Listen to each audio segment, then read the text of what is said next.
Morning. Beautiful day up here in the mountains. I'm actually up in my tree platform having a nice cup of coffee.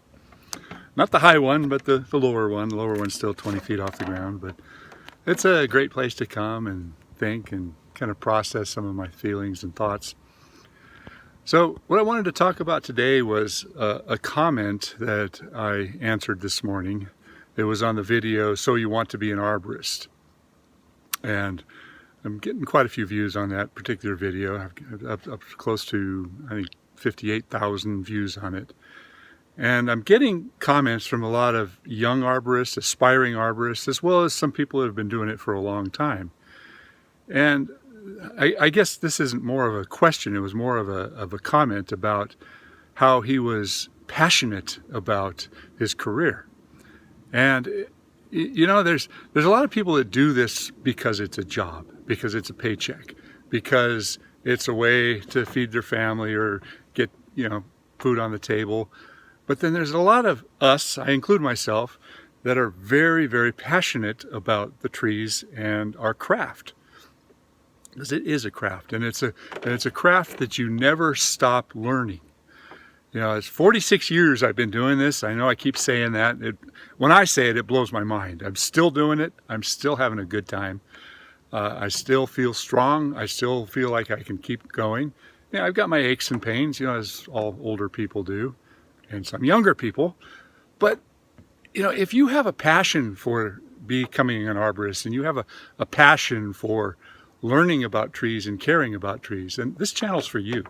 Because in every video that I put up, I try to impart a lesson. I try to impart a bit of knowledge or a bit of, kind of an aha moment.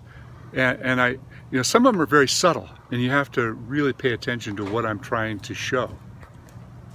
So let me get back to how I do my videos. I'll go through the day and I'll have my camera with me all the time. I keep it in my little camera holster so it's always ready to go.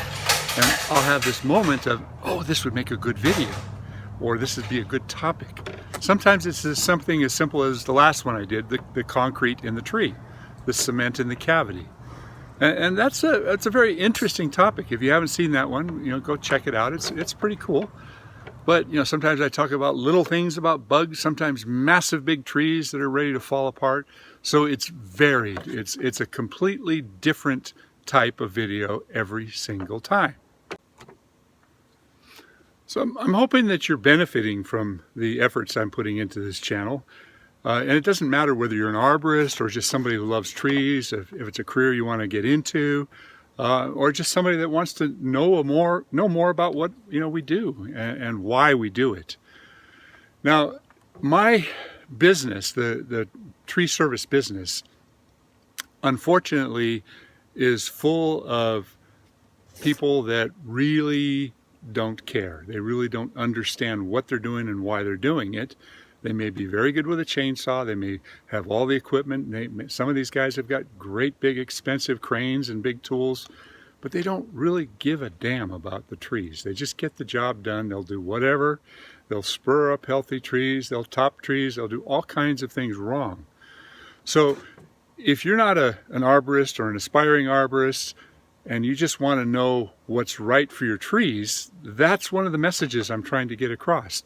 Because unfortunately, so much wrong is being done to our trees. So many improper procedures that actually shorten the life of the trees. Now, that doesn't mean that all reduction of trees is wrong, because sometimes you'll have a tree that's been topped in the past and you don't have any options. The tree's ready to fall apart, so it's okay, well, let's reduce all the weight to keep it as safe as possible. That's more about tree preservation. I've heard a term a few times called retrenchment, and I'm guessing that meaning, sort of a cutting back all the way down to reduce the leverage on the tree. And I understand it. There's topping, and there's a right way and a wrong way, but every situation is different. So I'm not holier than thou saying I'm right, you're wrong, everybody's this, everybody's that. But what I am saying is, understand the reasoning for what's being done to your tree. If you hire somebody to come out and prune your trees, Talk to them about it. What is the purpose? What is the reason for pruning the tree? I get clients that call me up and say, well, it's been 2 years, it must be time. Well, that's not the reason why you prune a tree. You prune a tree because it needs something to have done. It needs something to take care of it for a reason. It's not about, okay, once a year you've got to trim the tree to keep it safe, to keep it this, to keep it that. Sometimes that's the case, but more often than not, trees are over pruned. Now, a lot of you guys are going to give me a thumbs down for even saying that, because that puts a damper on your business model. But let's be honest, most trees are over pruned. Most tree guys go out there and take off a whole lot more than you should. A tree needs its foliage to feed itself. You have to understand it's the photosynthesis that turns the sunlight into sugars, and that's the food for the tree. If you deprive the tree of too much of the foliage, you're depriving the tree of its ability to sustain itself. Too much foliage can cause breakage, so you find the balance. You got to see what's going on. Dead branches can fall out. There's areas of weakness that you've got to lighten up. So there's always a reason why you do something. Sometimes it's just branches too close to the house. I don't want that to break and fall on my house. That's good justification. So if you love trees like I do, I hope you stay subscribed to my channel and you tune in more often.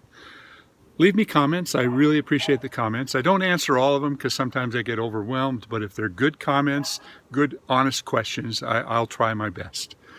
My channel is growing. It's getting close to 30,000 subscribers.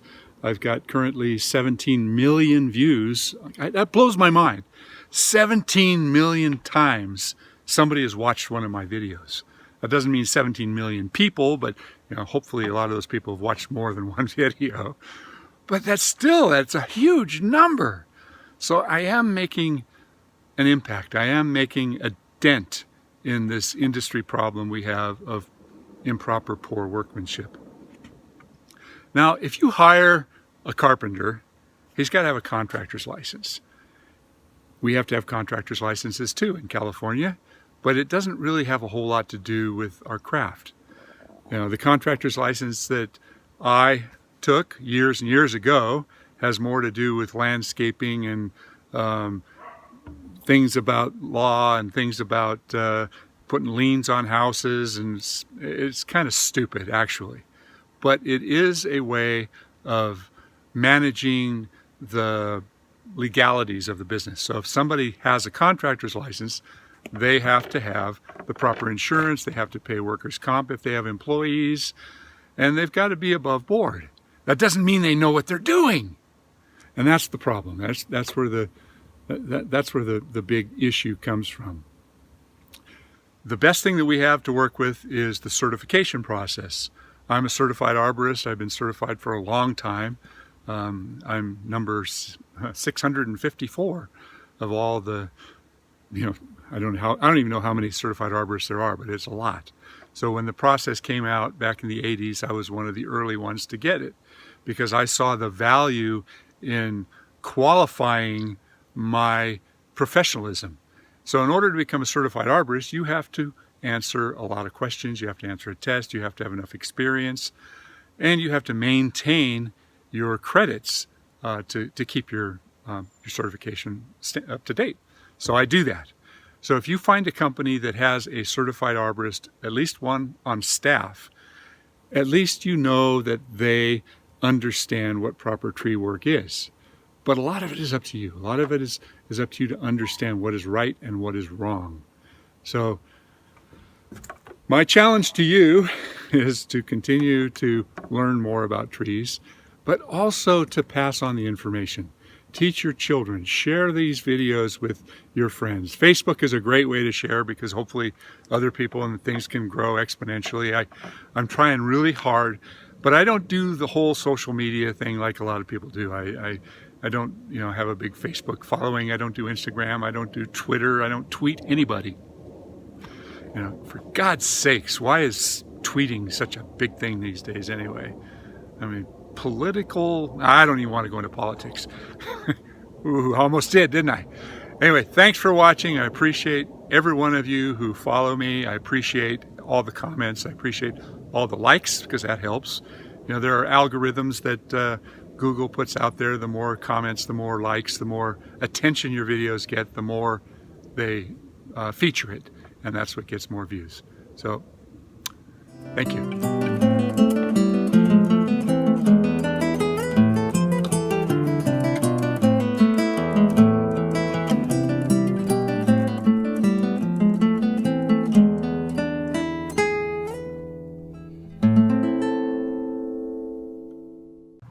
Yeah, I'll